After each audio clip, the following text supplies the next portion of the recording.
Namaskar. This is Akhilesh Bhargava. Welcome to Tit-Bits on Business and Finance with me. The Fortune magazine recently reviewed the 2021 Edelman Trust Barometer, a global survey of society's trust in and credibility of corporates, institutions, government, business CEOs, and political leaders, and the impact of such trust and credibility on the growth and development of a nation. The survey says that it is a world of trauma today, and to that we would further add to say that for all those who have had the misfortune of losing lives and livelihood, it is also a world of grief today. The pandemic has transformed and tested the world, and with each new COVID wave, it has been testing our resilience, our determination, and our tenacity to fight back. It's a pandemic that is challenging modern medicine and society and science to the hilt. It is also challenging the inherent strength of national economies to withstand the uncertainty of both demand and supply and prevent a rollback of the country's growth and prosperity.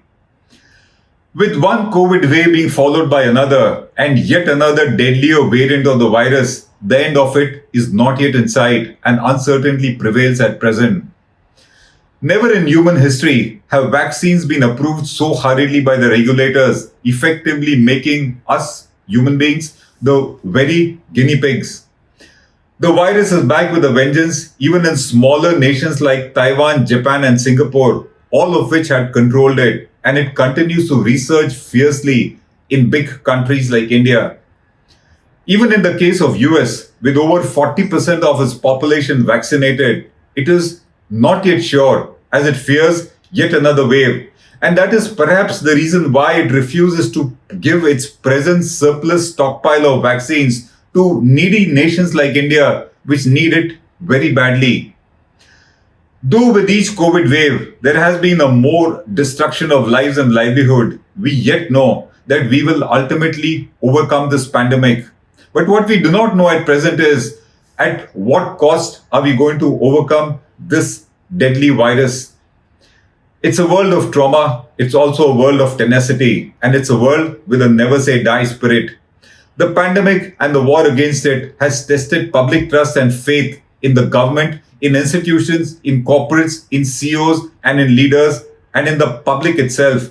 And that is what are the findings of the 2021 Edelman Trust Barometer all about. In this survey, 17,000 persons participated from a cross-section of society from 14 countries, including India, consisting of what it calls well-educated and informed respondents, and also the not so much educated and informed general public. There is, according to us, a direct correlation between the levels of trust in society and national growth. The more the trust in the law of the land, the more the trust in the institutions and the government, the more is the investor willing to take risk, spend and invest, all of which finally boost national growth. The findings of the Edelman Trust Barometer have been interesting, and let us discuss the top 10 findings of the survey and their impact on the economy in particular. The first finding: do we trust the vaccination, and do we trust that it will banish the prevailing public mindset of fear of the pandemic? As per the survey, the answer is no. We really do not trust that the vaccine is going to banish the pandemic. The survey findings say that the world has not shed its pandemic mindset, as 70% of the respondents in the survey fear yet another pandemic. And even in those who have been vaccinated, this fear remains. Because of this, the fear remains of going back to work and resuming normal activities. The pandemic has added to persistent personal and societal fear in general. It is perhaps this fear that compels the Indian government to conserve its own scarce resources for another rainy day and hold back any fiscal policy response, and is also further reflected in the corporates not willing to hire and the migrant workers also not willing to be hired and come back to the cities and work.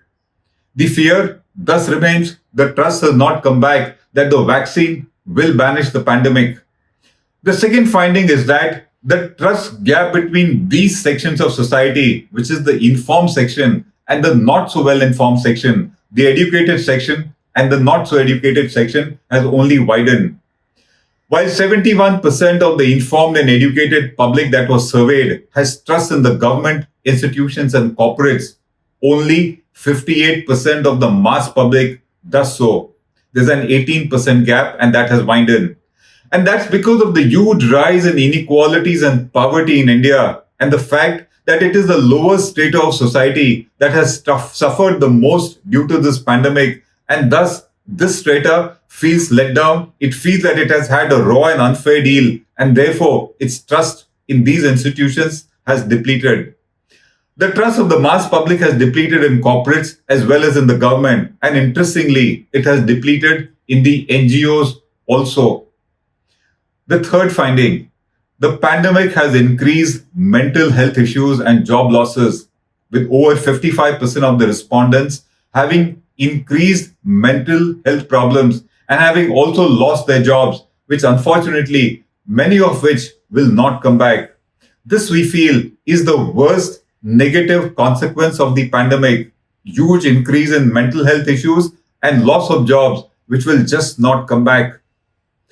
The fourth finding: societal leaders are not trusted, and that includes religious leaders, government leaders, journalists, and corporate CEOs.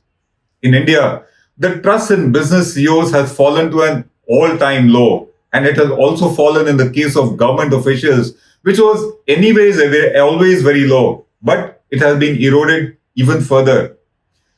It is worth noting that this lack of trust has infected banks also, which today are wary.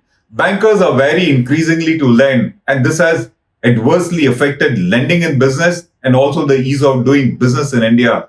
Erosion of trust. The fifth point: the trust levels in public information and news sources are at a record low, including trust in social media, trust in traditional media, and trust in search engines. Expectedly, a mere 32% of the respondents trust social media, just 52% trust traditional media, and 53% trust search engines. While social media has no authenticity checks whatsoever, it has no control whatsoever, the point of concern is lack of faith and trust in traditional media. That, we would say, is a point of deep concern.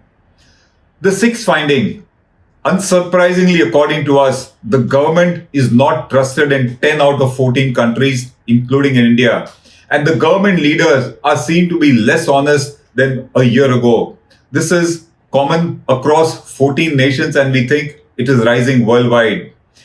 It is the government's lack of credibility that remains a matter of concern, and it also erodes a country's growth rate.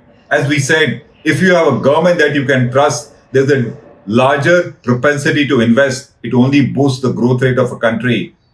The seventh finding: over 60% of those surveyed said that the country will not be able to overcome challenges without the involvement of business, which is considered to be performing much better than the government in driving economic growth and job creation, both of which incidentally remain matters of top priority in India. Public perception remains in favor of economic growth and job creation. The eighth finding: the public expects the CEOs to hold the government accountable and question government officials, especially when indiscriminate laws have been passed. Indians largely believe that business CEOs must lead the society on issues that are necessary, and they must step in when the government does not fix societal problems, and should lead that change without waiting for the government to impose it on them. Indians further believe that CEOs must hold themselves accountable, not just to the corporates that they lead, not just to the board of directors, not just to the shareholders of a company, but also to the public at large. They have a bigger role to play. The ninth finding: employees are becoming the most important stakeholder in society, and they expect their employers to look after their safety and upskilling also. They also expect their company to act on societal issues like vaccine hesitancy, automation, and climate change. The 10th finding: public-private partnerships are key to addressing societal issues, and corporate CEOs must team up with government leaders. The public expects them to do that. To us, this expectation shows lack of faith, perhaps in the government's ability as well as in its resources and capability to deliver on national goals. These findings of the Edelman survey match with those of the Reserve Bank of India and also those of the CMIE, both of which have reported that public confidence as a reflection of trust has fallen to all-time lows, which incidentally also matches with the GDP growth, which today is touching all-time lows in India. And now the conclusion, which is not just interesting, but to us most unfortunate. The maximum distrust and disappointment of the public is reserved for the media today. Almost 75% of the respondents in this survey feel that journalists and reporters are purposely trying to mislead the public by saying things that they know are false or grossly exaggerated, and that most news organizations today are more concerned with supporting an ideology or political position than with informing the public with objective news. The public thinks that the media is not doing well at the job of an objective and non-partisan reporting. This is across print media, digital media, television media, and every form of media. We think this is serious and that needs to be corrected. Media has a big role to play, and before that, it needs to do a large amount of soul searching. This is Akhilesh Bhargava signing off till we meet again. Namaskar. Hello everyone. HW News English is 2 years old now. When we started this venture, we promised ourselves one thing, that news should remain free, because right to know is the right of every Indian. But to keep news free for everyone, we need support from some of you. And thus we have rolled out membership on our YouTube channel HW News English. But mind you, the membership is completely voluntary. The programs that we were doing earlier, that we are doing now, will continue to remain free. First level is a basic level. Here, you can be our supporter by paying Rs 199 per month. This membership gives you certain perks and benefits. The perks include unique badges in front of your name, a live show from Mr. Sujit Nair and from Mr. Akhilesh Bhargava per month for our members. You can also vote in some exclusive members-only polls. Now the second level is Super Supporter. Here you can be our Super Supporter by paying Rs 3,999 per month. This membership will include every perk that comes with basic level. Additionally, our Super Supporters can be a part of a WhatsApp group where we can have discussions and suggestions on various topics. The second perk includes a gift pack with our merchandise. And the third perk is a Google Meet with Mr. Sujit Nair, where you can join the meet and ask your questions to Mr. Nair face to face.